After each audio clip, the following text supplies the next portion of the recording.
کہ لکھا ہے کتابوں میں زباں چیز بڑی ہے اور اخلاق کی دیوار اسی پر ہی کھڑی ہے.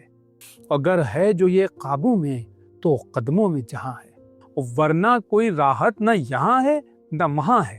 اور اس کو جو کھلا چھوڑا تو حیوان بھی یہی ہے، اور کھا جائے جو رشتوں کو وہ شیطان بھی یہی ہے. اور چہرے سے تو انسان کو بس جانا گیا ہے، تو کھولی جو زباں اس نے تو پہچانا گیا ہے.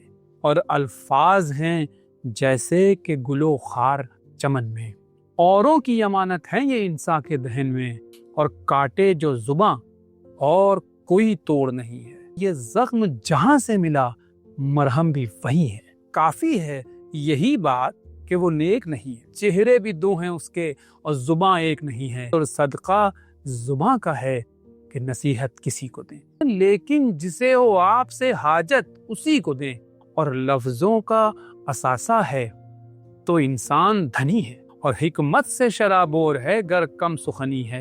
کہ گر شخص کوئی دل نشیں سارے جہاں کا ہے، لفظوں کی کرامات ہے جادو زباں کا ہے. کہ سالم یہ دعا دل سے ہے اس رب جہاں سے، پہنچے نہ کسی کو بھی ضرر میری زباں سے، پہنچے نہ کسی کو بھی ضرر میری زباں سے.